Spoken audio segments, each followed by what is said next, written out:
الحمد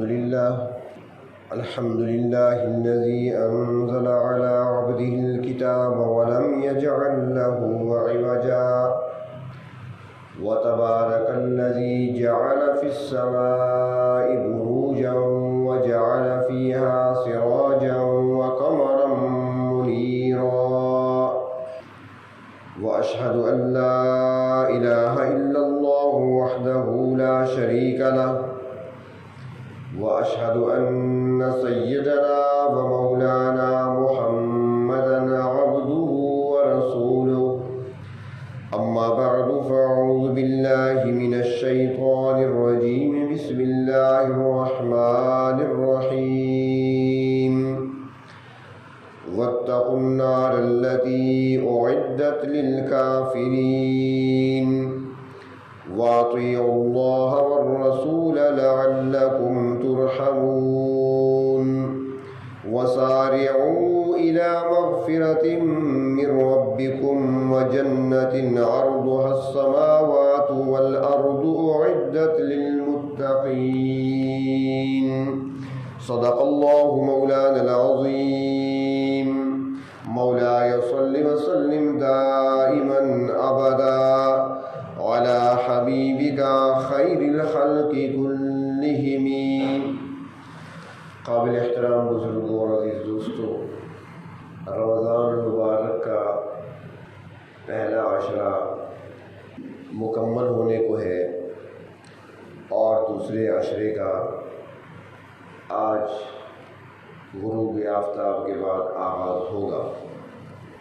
ہمارے ہاں جو تاریخیں چلتی ہیں عیسوی سال کی، وہ تو تبدیل ہوتی ہے رات کے 12 بجے، جبکہ اسلامی سال اور اسلامی مہینے جو چاند کے حساب سے ہیں وہ تاریخ تبدیل ہوتی ہے سورج غروب ہونے کے بعد شام سے۔ اس لیے تو آج جمعہ سورج غروب ہوگا تو ہم کہیں گے آج ہفتے کی رات ہے، ہفتہ شمار کیا جائے گا۔ کل جمعے کی رات تھی، یعنی آج جمعے کی جو برکات ہے اور جمعے کا جو دن ہے یہ غروب آفتاب تک ہے، اس کے بعد جمعہ نہیں بلکہ ہفتہ کہلائے گا۔ تو اس ترتیب سے عشرہ پہلا جو ہے مکمل ہو جائے گا، آج دوسرے عشرے کا آغاز ہوگا۔ رمضان مبارک کے 3 عشروں کو تقسیم کیا گیا اس انداز سے حدیث شریف میں، فرمایا کہ پہلا عشرہ رحمت ہے، دوسرا عشرہ رمضان کا مغفرت ہے، اور تیسرا عشرہ جہنم سے آزادی کا ہے۔ اس میں علماء کرام فرماتے ہیں کہ رحمت تو اللہ رب العزت کی ہر وقت برستی رہتی ہے، یہ اللہ تبارک و تعالیٰ کی رحمت ہی تو ہے کہ ہم سانس لے رہے ہیں، یہ اللہ تعالیٰ کی رحمت ہی تو ہے کہ ہمیں رزق مل رہا ہے، ہم کھا رہے ہیں، ہم پی رہے ہیں۔ اللہ تبارک و تعالیٰ کی رحمت ہی ہے کہ دنیا کا نظام چل رہا ہے۔ لیکن رمضان کے پہلے عشرے میں خصوصی رحمت کی گھٹا چھا جاتی ہے۔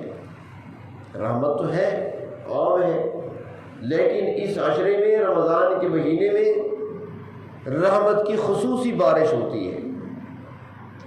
اور پھر دوسرا عشرہ آتا ہے تو پھر مغفرت کی جاتی ہے، بخشش عام ہوتی ہے، اور پھر جب تیسرا عشرہ آتا ہے تو جن پر رحمت کے چھینٹے پڑے ان کو بھی، جن کی بخشش ہو گئی ان کو بھی، اور جن کو رب تعالیٰ چاہتے ہیں ان کو بھی جہنم سے خلاصی کے سرٹیفکیٹ عطا کیے جاتے ہیں۔ اس کی مثال دیتے ہیں، فرماتے ہیں کہ پہلا عشرہ رحمت ہے، اس کے بعد مغفرت ہے۔ انسان چونکہ 11 مہینے جب وہ کاروبار زندگی میں مشغول رہا، رزق کمانے میں لگا رہا، دنیاوی امور میں مصروف رہا، تو اس سے غلطیاں ہوتی رہیں، کوتاہیاں ہوتی رہیں، اس پر داغ لگتے رہے۔ جس طریقے سے کپڑے پر میل کے داغ آتے ہیں، داغ لگتے ہیں، کپڑا میلا ہوتا ہے، اسی طریقے سے گناہ کرنے سے انسان کا من میلا ہوتا ہے، انسان کا باطن میلا ہوتا ہے، انسان کے دل پر داغ لگتے ہیں۔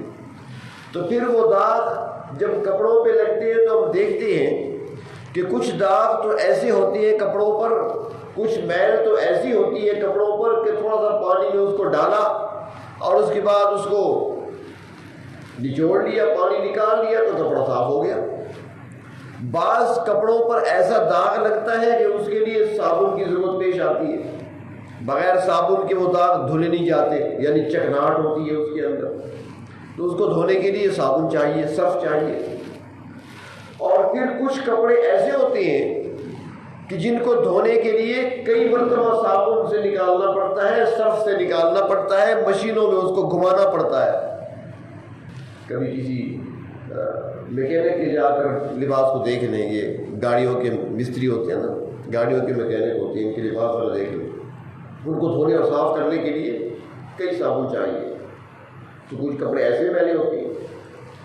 تو فرماتی ہیں کہ اس طرح رمضان مبارک میں پہلے 10 دن رحمت برستی ہے، جن پر ہلکے پھلکے داغ ہوتے ہیں رحمت کی بارش سے ہی وہ صاف ہو جاتے ہیں، اور کچھ ایسی ہوتی ہیں جنہوں نے گناہ زیادہ کیے، نافرمانیاں زیادہ ہوئی، داغ زیادہ لگ گئے باطن پر، تو پھر دوسرا عشرہ آتا ہے تو مغفرت کی جب ہوا چلتی ہے تو وہ صاف ہو جاتے ہیں۔ اور فرمایا کہ جس کا من زیادہ میلا ہو چکا، زیادہ غلطیاں کر چکا، تو پھر جب تیسرا عشرہ آتا ہے اگر دل کے اندر، سینے کے اندر ایمان کا نور موجود ہے تو وہ صاف ہو ہی جاتا ہے۔ تو پہلے عشرے میں رحمت برستی ہے اور دوسرے عشرے میں مغفرت۔ آپ کے سامنے سورۃ آل عمران کی 3 آیات تلاوت کی ہیں، ذرا ان پہ غور کریں تو سارا مسئلہ آسانی سے سمجھ آ جائے گا۔ یہاں پر اللہ تبارک و تعالیٰ نے ارشاد فرمایا کہ وَاتَّقُوا النَّارَ الَّتِي أُعِدَّتْ لِلْكَافِرِينَ، اور بچو تم اس آگ سے جو کافروں کے لیے تیار کی گئی ہے۔ آگ سے بچو یعنی جہنم سے بچو، اپنے آپ کو بچاؤ جہنم کے عذاب سے، اپنے آپ کو بچاؤ آگ کے عذاب سے۔ کون سی آگ، کون سی جہنم؟ فرمایا کہ جو کافروں کے لیے تیار کی گئی ہے، تمہارے لیے نہیں ہے۔ بتایا جا رہا ہے کہ بچو اس آگ سے جو بنائی تمہارے لیے نہیں ہے، بنی کافروں کے لیے ہے۔ خیال کرنا کہیں تم اس میں نہ جاؤ، اپنے آپ کو بچاؤ۔ تو آپ بچیں گے کیسے؟ بچنے کی صورت کیا ہے؟ اس آگ سے ہم کیسے بچ سکتے ہیں؟ تو فرمایا کہ وَأَطِيعُوا اللَّهَ وَالرَّسُولَ لَعَلَّكُمْ تُرْحَمُونَ، اور اس کے بچنے کی صورت یہ ہے کہ تم اللہ کی رحمتوں کو حاصل کرو۔ رحمت اور مغفرت کا عشرہ یہ عرض کر رہا ہوں، توجہ رہے گی تو میری بات سمجھ آئے گی۔ تو فرمایا گیا کہ آگ سے بچنا ہے، اور بچنے کی صورت کیا ہے کہ تم اللہ کی رحمت کی چادر میں آ جاؤ۔ جب رحمت کی چادر میں آؤ گے تو بچ جاؤ گے اس آگ سے۔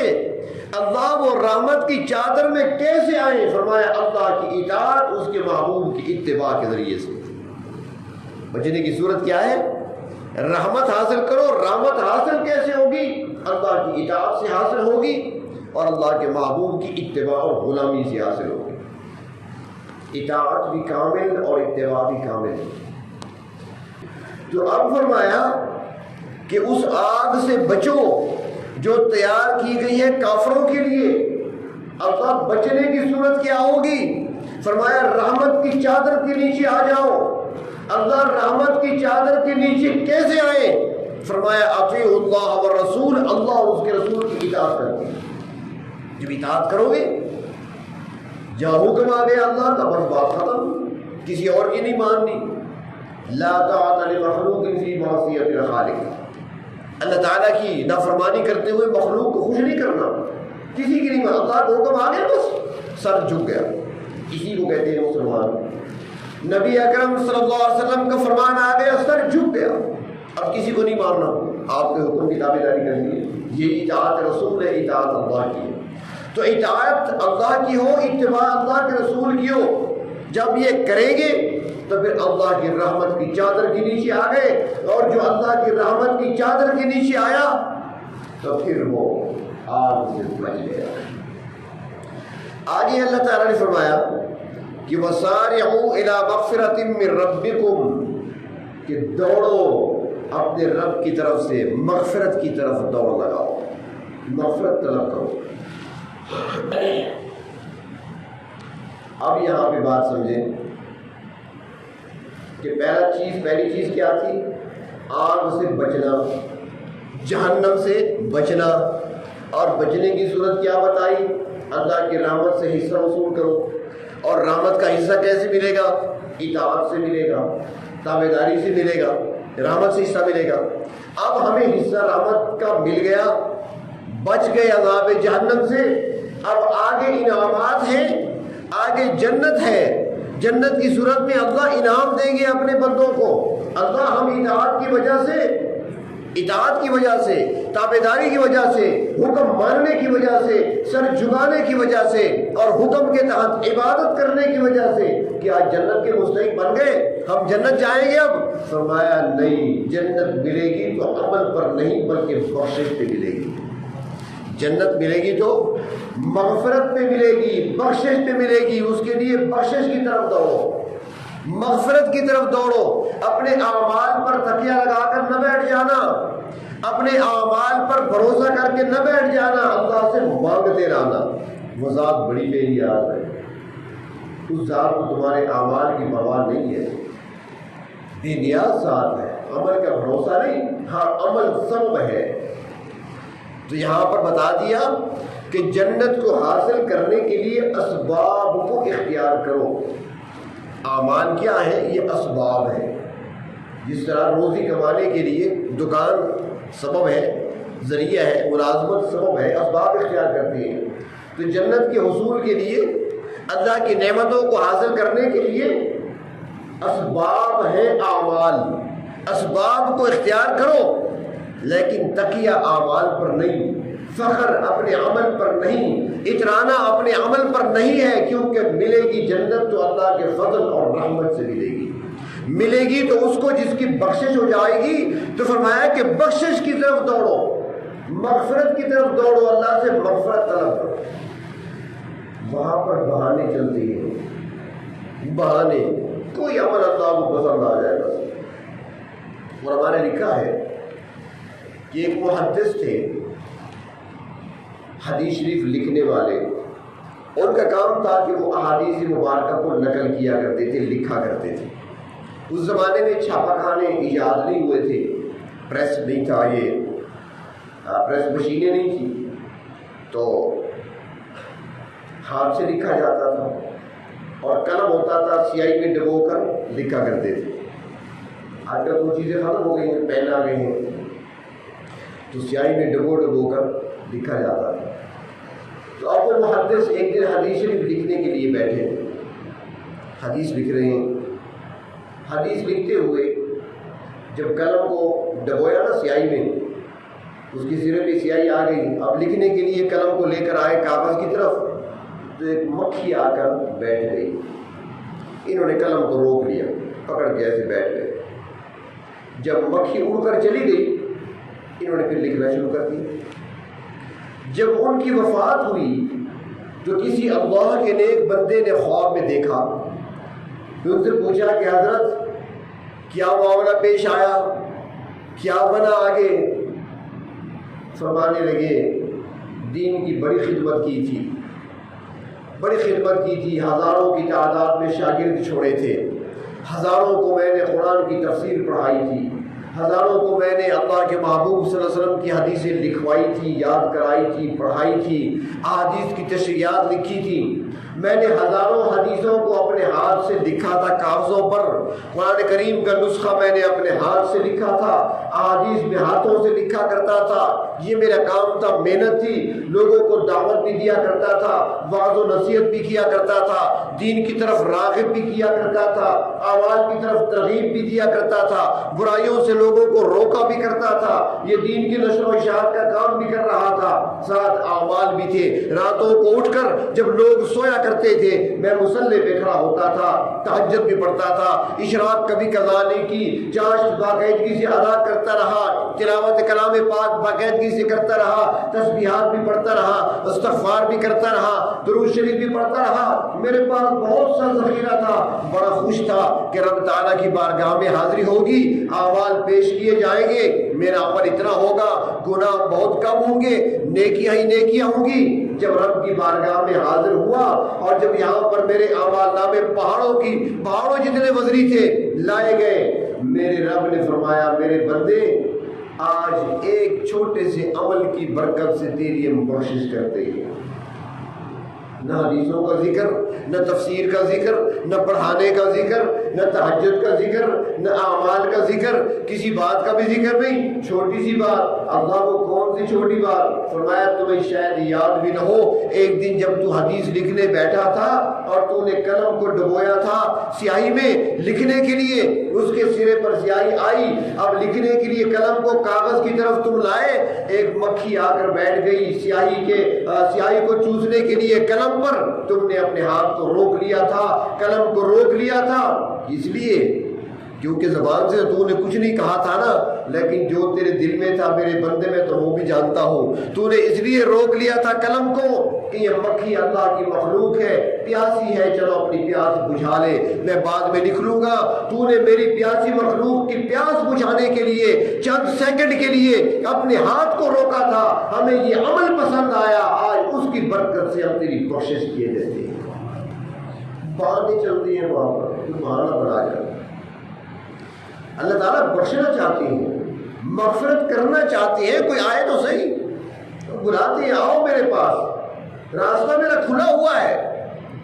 جب کوئی آتا ہے چل کر، پروردگار عالم انتظار کرتے ہیں اپنے بندے کا، کب میرا بندہ میرے پاس آئے گا۔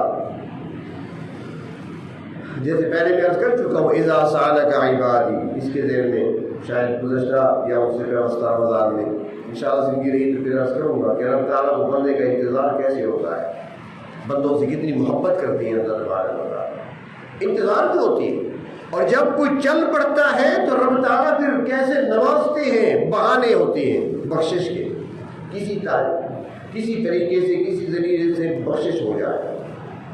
یہی تو وجہ ہے نا کہ اللہ تعالیٰ بخشنا ہی چاہتی ہے نا۔ جہنم کے دروازے کتنے ہیں؟ 7، لہا 7 ابواب، قرآن پاک میں آتا ہے، جہنم کے 7 دروازے ہیں، اور جنت کے دروازے کتنے ہیں؟ حدیث شریف میں آتا ہے کہ جنت کے دروازے 8 ہیں، جنت کا دروازہ ایک زیادہ رکھا ہوا ہے، جہنم کے دروازے 7 ہیں اور جنت کے دروازے 8 ہیں، ایک دروازہ زیادہ رکھا ہوا ہے۔ وہ اس لیے کہ اللہ تعالیٰ بخشنا ہی چاہتی ہیں، مغفرت کرنا چاہتی ہیں، وہ اسے چاہتے ہیں میرے زیادہ سے زیادہ بندے میرے نعمتوں کی طرف آئیں، میری جنتوں کی طرف آئیں۔ حدیث شریف میں آتا ہے کہ بنی اسرائیل کا ایک شخص تھا جس نے 99 قتل کیے تھے، ایک کم 100، 99۔ آج کل بھی ہوں گے ایسے، مشرف دور میں تو بہت تھے ایسے، سینکڑوں کے قاتل، 99 قتل۔ اب اس کے دل میں خیال آیا کہ میں نے ایک دن مرنا ہے، پروردگار عالم کی بارگاہ میں نے حاضر ہونا ہے، کیا جواب دوں گا وہاں پر؟ مجھ سے پوچھا جائے گا، باقی لوگوں کی بخشش ہوگی، مغفرت ہوگی، میں تو مارا گیا، میری بخشش کیسے ہوگی؟ دل میں جب یہ خیال آیا، گھبرا اٹھا، پریشان ہوا، اب کیا کروں؟ کسی اللہ والے کو تلاش کروں، کسی اللہ کے نیک بندے کو تلاش کروں تاکہ وہ کوئی طریقہ بتائے کس طریقے سے بخشش مانگوں اللہ سے۔ چل پڑا اور چلتے چلتے کسی راہب کے پاس پہنچ گیا، اس زمانے کا جو بہت بڑا عالم تھا، اس کے پاس جا پہنچا، اس کی خانقاہ پہ یا اس کے مدرسے میں جا پہنچا اور جا کر اسے اپنا مدعا بیان کیا۔ اس سے کہا کہ جی 99 قتل کر چکا ہوں، کیا بخشش کی صورت ہو سکتی ہے تو کیا ہوگی؟ اس نے کہا توبہ توبہ، 99 قتل، یہاں تیری بخشش نہیں ہوگی، تیری بخشش نہیں ہو سکتی، تیری مغفرت نہیں ہو سکتی۔ اس نے کہا یار کوئی راستہ تو ہوگا۔ اس نے کہا کوئی راستہ نہیں ہے، 99 قتل کیے۔ اس نے کوئی اس انداز سے اس کو جواب دیا، تلوار تو تھی نا اس کے پاس، اس نے کہا 99 تو پہلے بھی کر چکا ہوں، یہ مزید مایوس کر رہا ہے، چلو آج 100 پورے کر لیتا ہوں۔ اس رائے کو بھی کر، پھر پچھتایا میں نے کیا کر لیا۔ یہ واقعہ حدیث شریف میں آتا ہے، تو اب کیا کروں؟ بہت پچھتایا، پہلے سے بھی زیادہ روتا پھرتا ہے۔ کسی نے بتایا کہ فلاں جگہ ایک اللہ کے نیک بندے رہتے ہیں وہاں پر، ان کے ساتھ کچھ اور لوگ بھی رہتے ہیں، اکٹھے رہتے ہیں کسی خانقاہ میں، کسی مدرسے میں، بڑے نیک لوگ ہیں، ان کے پاس چلے جاؤ، وہ کوئی راستہ آپ کو بتائیں گے، ضرور آپ کی رہنمائی کریں گے، اور ان کی صحبت اختیار کرنے سے رب تعالیٰ بھی مہربانی فرما دیں گے۔ اس نے کہا ٹھیک ہے، روانہ ہو گیا، سفر شروع کر لیا۔ ابھی یہ راستے میں تھا کہ زندگی کا سفر مکمل ہو گیا، زندگی کی شام ہو گئی، جو عمر لے کر آئے تھے نا پوری ہو گئی۔ ہمارا حال بھی تو یہی ہے نا، وہ کسی نے کہا ہے نا کہ عمر عزیز مانگ کر لائے تھے 4 دن، تو آرزو میں کٹ گئے تو انتظار میں۔ ہمارا حال بھی یہی ہے، کچھ آرزو میں عمر کٹ گئی اور کچھ انتظار میں کٹ گئی، تو اس کا وقت پورا ہو گیا، ملک الموت آ گئے، وقت پورا ہے۔ اب جب روح نکلنے کا وقت آیا تو روح نکالنے کے لیے فرشتے عذاب والے پہنچ گئے، ثواب والے پہنچ گئے۔ عذاب والے کہتے ہیں کہ 100 بندوں کا قاتل ہے، اس کی روح ہم نے نکالنی ہے، گندے کپڑے میں لپیٹنی ہے۔ دوسرے کہتے ہیں نہیں نہیں، یہ تو توبہ کی نیت سے چلا ہے، اس کی روح ہم نے نکالنی ہے، خوشبو والے رومال میں لے کر اوپر لے جائیں گے۔ اب دونوں فرشتوں میں جھگڑا ہوا، اور پروردگار عالم کی بارگاہ میں عرض کرتے ہیں اللہ کس کو اجازت ہے، کون نکالے روح؟ 100 بندوں کا قاتل ہے، وہ کہتے ہیں کہ نہیں توبہ کی نیت سے چلا ہے۔ رب تعالیٰ نے فرمایا اچھا فیصلہ کر دیتے ہیں، پیمائش کر لو، جہاں سے چلا ہے وہاں سے لے کر یہاں تک، اور جہاں جا رہا ہے یہاں سے لے کر وہاں تک پیمائش کر لو۔ جہاں توبہ کرنے جا رہا تھا اگر وہ علاقہ قریب ہے تو بخشش کر دی جائے گی، اگر پچھلا علاقہ زیادہ قریب ہے تو پھر گناہ گاروں میں شامل ہوگا۔ ادھر پیمائش شروع ہوئی، ادھر اللہ نے زمین کو حکم دیا جس طرف جا رہا تھا کہ اے زمین تھوڑی قریب آ جا، اے زمین تھوڑی قریب آ جا، سکڑ جا، میں نے اپنے بندے کو ہر حال میں بخشنا ہی ہے۔ جب پیمائش کی گئی تو جہاں جا رہا تھا فاصلہ کم نکلا، ثواب والے فرشتے آگے بڑھے، جنت رضوان میں روح نکال کر لے گئے۔ تو پروردگار عالم بخشنا چاہتے ہیں، معاف کرنا چاہتے ہیں، مہربان ہے، رحیم ہے، کریم ہے، اور اللہ تبارک و تعالیٰ کی یہ رحمت ہمیشہ کی۔ حدیث شریف میں آتا ہے کہ روز قیامت ویسے تو پروردگار عالم غضب کے عالم میں ہوں گے، اللہ تعالیٰ کا غصہ ہوگا، لیکن جیسا کہ پہلے کئی مرتبہ کیا جا چکا ہے نا کہ حدیث شریف میں آتا ہے کہ پروردگار عالم نے لوح محفوظ کے اوپر اپنا قانون لکھ دیا ہے، اور وہ قانون کیا ہے کہ میری رحمت میرے غضب پر سبقت لے گئی۔ میرا غضب جو ہے وہ رحمت پہ غالب نہیں آ سکتا، میری رحمت میرے غضب پر غالب رہے گی، تو وہاں پر غضب کا عالم ہوگا، لیکن اس دوران بھی رحمت کے واقعات پیش آئیں گے۔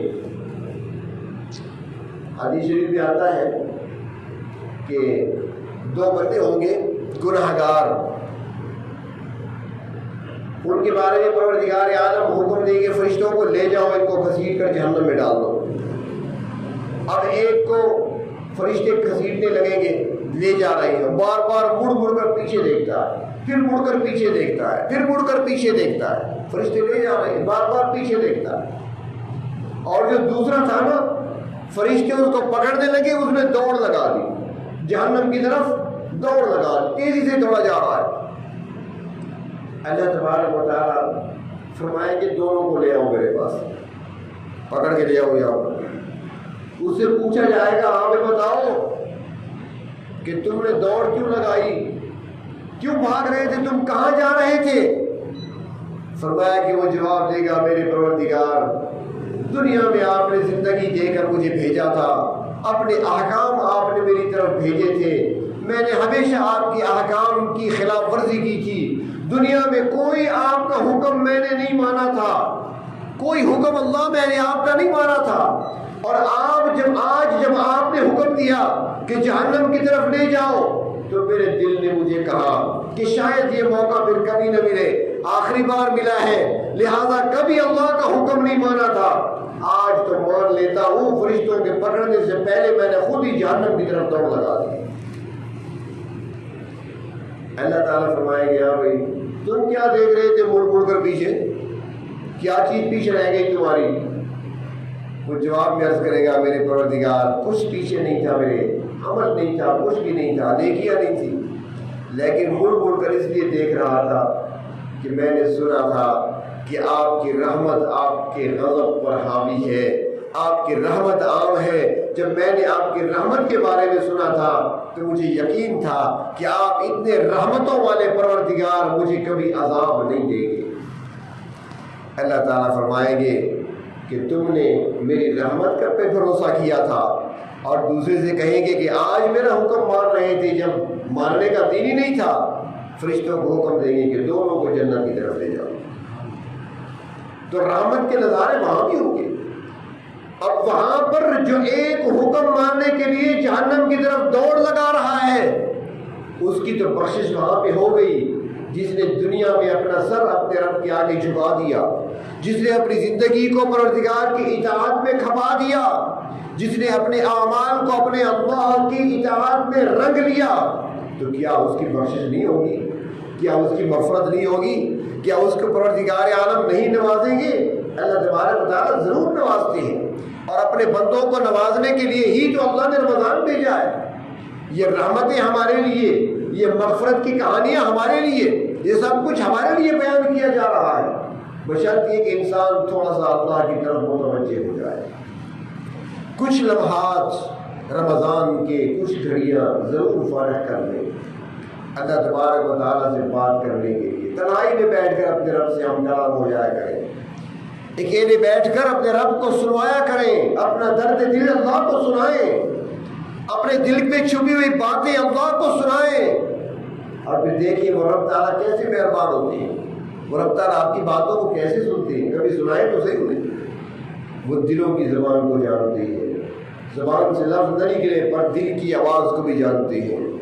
بندہ چاہے جتنا گناہگار خطاکار کیوں نہ ہو، لیکن پروردگار عالم کو تو بندہ ہے، اسے اپنا بندہ بہت پیارا ہے۔ ہر بندہ اللہ کو پیارا ہے، اللہ کو یہ مخلوق پیاری ہے، انسان سب سے زیادہ پیارا ہے، اس لیے کہ پروردگار عالم نے اسے اپنے دست قدرت سے بنایا ہے۔ اللہ رب العزت نے اپنی مخلوق میں سے حسن کا شاہکار انسان کو بنایا ہے۔ ساری مخلوق میں فضیلت اللہ نے انسان کو عطا فرمائی ہے۔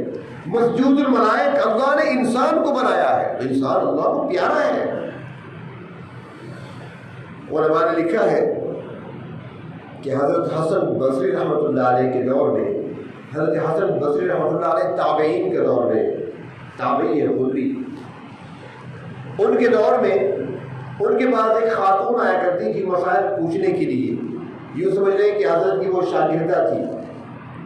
اس کا ایک لڑکا تھا، بیٹا تھا، جو بچپن میں یتیم ہو گیا تھا، باپ کا سایہ سر سے اٹھ گئے، مال و دولت گھر میں کافی چھوڑ گیا باپ اس کا، ایک ماں تھی اور ایک وہ بیٹا، تو ماں بیٹے کو روک نہیں سکتی تھی، خرچہ اسے ملتا تھا، اور خرچہ جب زیادہ ملنے لگا تو وہ عیاشی بھی اڑانے لگا، دوست بھی آوارہ اس کو مل گئے، جوانی پہ قدم رکھا، عیاش دوستوں کے ساتھ عیاشیاں کرنے لگا، گناہوں والی زندگی گزرنے لگی، نافرمانی والی زندگی گزرنے لگی۔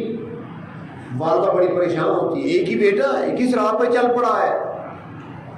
حضرت حسن بصری رحمۃ اللہ علیہ کی خدمت میں آ کر عرض کرتی ہے، حضرت میرے بیٹے کے لیے دعا فرمائیں، اللہ تعالیٰ ان کو ہدایت عطا کرے۔ حضرت نے دعا فرما دی، چند دنوں کے بعد پھر آ گئی، حضرت سے دعا کرا دی، کچھ دنوں کے بعد پھر آ گئی، دعا کرا دی۔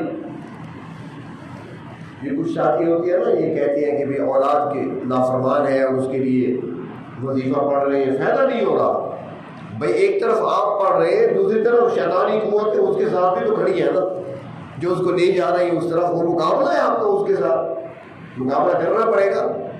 اپنے اندر اتنی روحانی قوت مضبوط پیدا کریں کہ شیطانی قوتوں کو آپ شکست دے سکیں۔ چنانچہ حضرت حسن بصری رحمۃ اللہ نے دعا فرماتے رہے، کئی مرتبہ خاتون آئی، دعا کرائی بیٹے کے لیے، لیکن دعا کا اثر نہیں ہوتا۔ کئی ایک مرتبہ تو بیٹے کو زبردستی پکڑ کر حضرت کی خدمت میں لے کر آ گئی، حضرت نے سمجھایا بھی، نصیحت بھی کی، دعا بھی فرمائی، لیکن فائدہ نہیں ہوا۔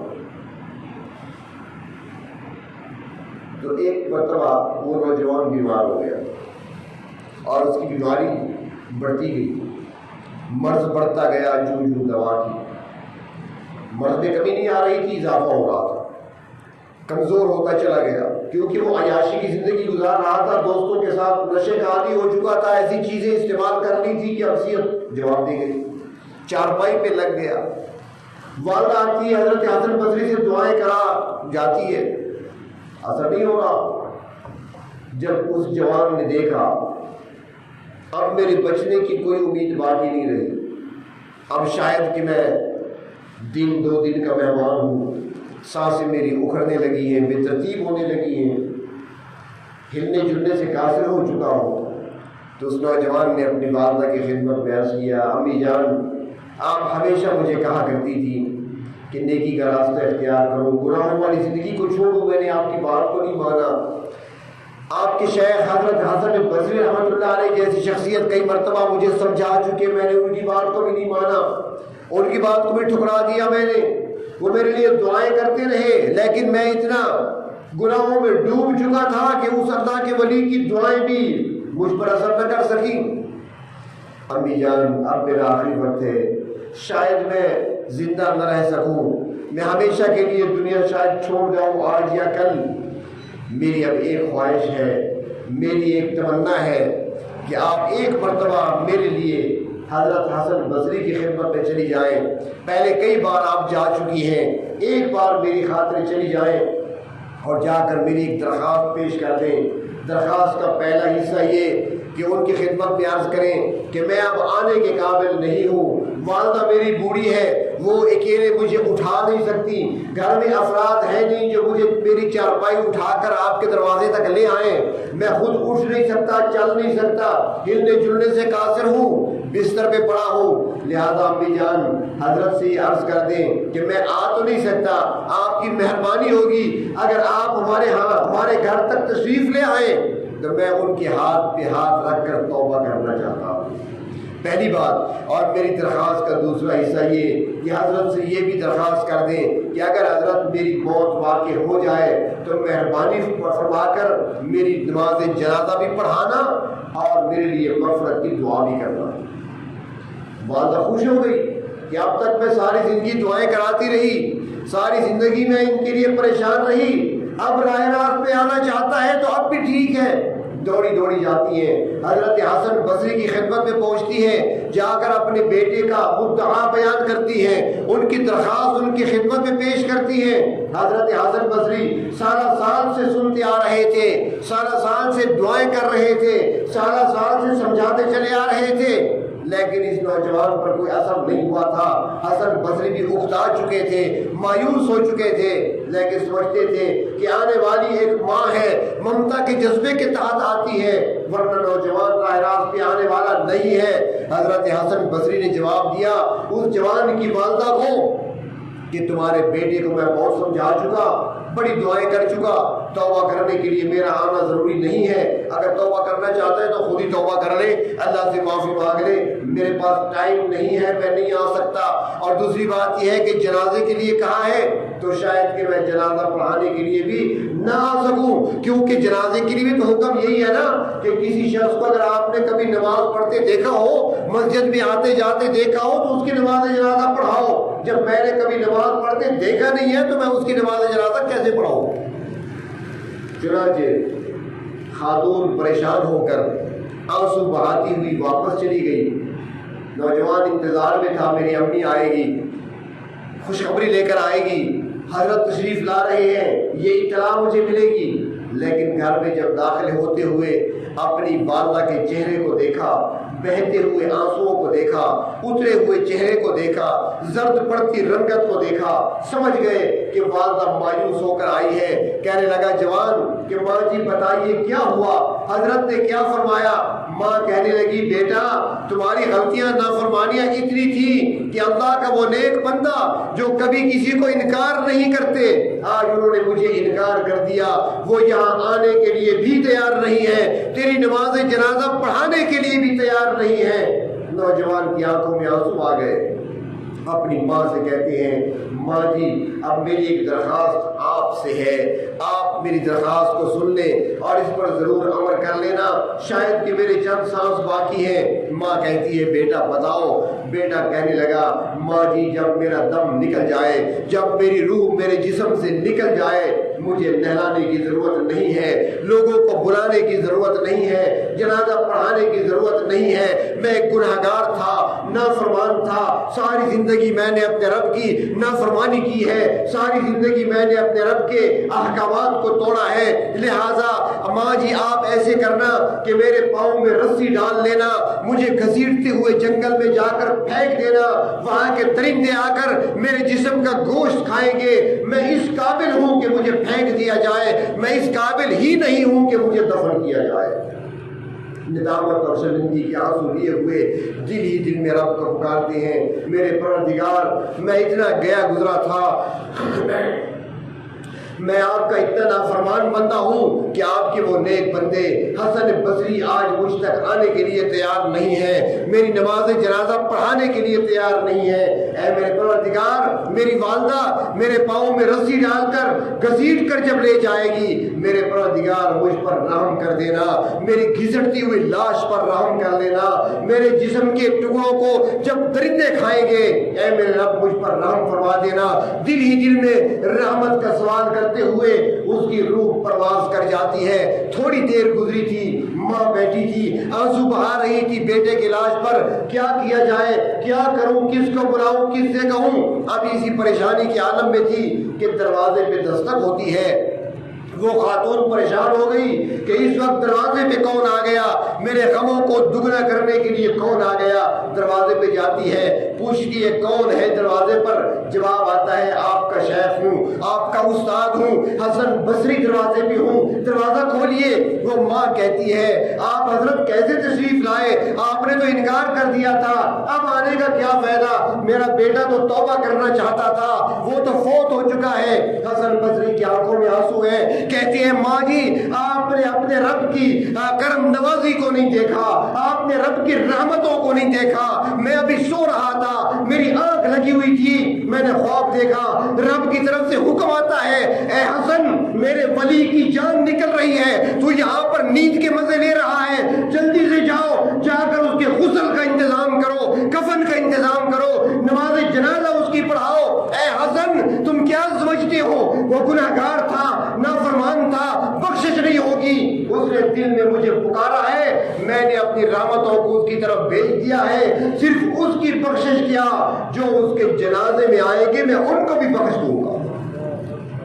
تو پروردگار عالم بہانے تلاش کرتے ہیں اپنے بندوں کو بخشنے کے لیے، اور یہ رمضان ہمیں عطا فرمایا ہے، ہماری مغفرت کرنا چاہتی ہیں، ہماری بخشش کرنا چاہتی ہیں، تو آئے ہم ان رمضان کی گھڑیوں کو، رمضان کے لمحات کو، ان اوقات کو ہم قیمتی بنائیں، تنہائی کی گھڑیوں میں اپنے پروردگار کے سامنے بیٹھ کر دامن پھیلا کر ندامت کے آنسو بہائیں، شرمندگی کا اظہار کریں، جو نافرمانی کر چکے اس پر اظہار ندامت کریں، آئندہ کے لیے نیکی اور تقوی کی زندگی گزارنے کا عہد اور عزم کریں، رب تعالیٰ سے مدد طلب کریں۔ اللہ تبارک و تعالیٰ ہمیں رمضان کی پوری برکات سے مستفید ہونے کی توفیق عطا فرمائے، اور رمضان کی پوری رحمتیں اور مغفرتیں اللہ رب العزت ہمیں نصیب فرمائے۔